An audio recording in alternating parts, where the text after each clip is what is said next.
প্লাস্টিকের ব্যবহার আধুনিকতাকে থমকে দেয়। বিশ্ব পরিবেশ দিবসের অনুষ্ঠান থেকেই পরিবেশ সচেতনতার বার্তা রাজ্যের মন্ত্রী চন্দ্রিমা ভট্টাচার্যের। উল্লেখ্য, 5ই জুন বৃহস্পতিবার নিউ টাউনের বিশ্ব বাংলা কনভেনশন সেন্টারে বিশেষ অনুষ্ঠান এবং প্রদর্শনীর মাধ্যমে পালিত হল বিশ্ব পরিবেশ দিবস।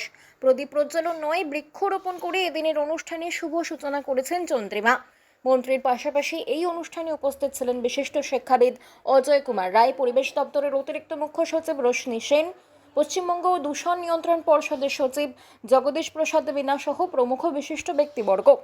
মুখ্যমন্ত্রী মমতা বন্দ্যোপাধ্যায়ের নির্দেশে রাজ্য পরিবেশ দপ্তরের অধীনস্থ দূষণ নিয়ন্ত্রণ পর্ষদ সংশ্লিষ্ট অনুষ্ঠানের আয়োজন করেছিল, যার থিম ছিল বিট প্লাস্টিক পলিউশন, অর্থাৎ প্লাস্টিক দূষণ নিয়ন্ত্রণ। অনুষ্ঠানে বক্তব্য রেখে দফায় দফায় পরিবেশ সচেতনতার বার্তা দিয়েছেন চন্দ্রিমা ভট্টাচার্য। তার ভাষায়, পরিবেশ দিবসে পরিবেশ সচেতনতার বার্তাকে দৃঢ়ভাবে মানুষের কাছে পৌঁছে দেওয়াই মূল লক্ষ্য। কিভাবে পরিবেশ সচেতনতা গড়ে তোলা সম্ভব, কি বললেন চন্দ্রিমা, তা শুনুন বিস্তারিত। পলিউশন অর্থাৎ প্লাস্টিক যে আমাদের জীবনযাত্রায় কতটা হানিকারক, কতটা ক্ষতিকারক, সেটা বোঝাবার জন্য মানুষকে আরও সচেতন করা।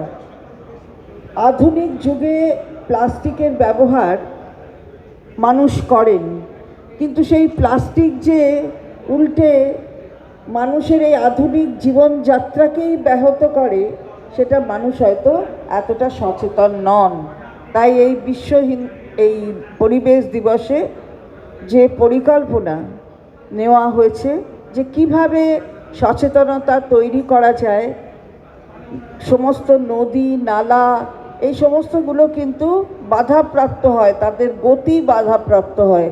এর জন্য এই প্লাস্টিক বর্জ্য যে কত ক্ষতিকারক, তার জন্য এখানে অত্যন্ত সুন্দরভাবে কিছু আমি বলবো মডেল কি ওই ধরনের করা হয়েছে, যেটাতে মানুষকে আরও সচেতন করা যায়।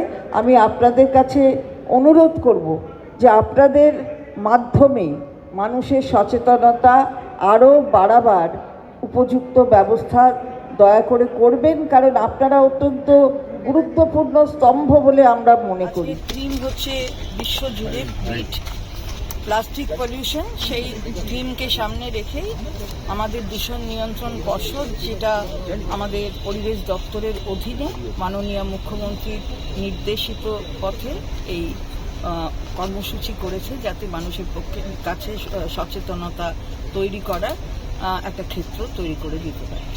দিদি, আজকে বিশ্ব পরিবেশ দিবস, সারা দেশে জল, জঙ্গল, জমি আদানি আম্বানিদের হাতে তুলে দেওয়া হচ্ছে। বিশ্বের সর্বাধিক দূষিত শহরগুলোর তালিকায় ভারতের স্থান সবার উপরে। সেক্ষেত্রে কর্পোরেট লুঠের কথা না বলে মোদি জিনপিং পরিবেশ রক্ষার দায়িত্ব চাপাচ্ছেন নাগরিকদের উপর। আজকে উনি বিজ্ঞপ্তি দিয়ে জানিয়েছেন। মোদিজি নিজেও তো নাগরিক, খালি নাগরিকদের মধ্যে উনিও পড়েন। তো যে নাগরিককে মাথার ওপর দাঁড়িয়ে তাদের জনপ্রতিনিধি করে দেয় বাকি নাগরিকরা, সে তো মাথায় ওপর দাঁড়িয়ে সে দায়িত্বটা তার কাঁধেই নিতে হয়। সুতরাং নাগরিককে সচেতন করতে হয়, নাগরিককে বলতে হয়। মানে পৃথিবীটা তো গতিময়, থেমে থাকে না। সুতরাং আজকে যেরকম অবস্থা, কালকে সেরকম অবস্থা থাকে না। এ বিষয়ে সচেতনতা তৈরি করার দায়িত্ব মাথার ওপর যে থাকে সে আছে। তো সব কিছুতেই মাথার ওপর থাকেন, দূষণেও মাথার ওপর আছে। বাংলা খবর, আপনার রাজনীতি, আপনার আওয়াজ।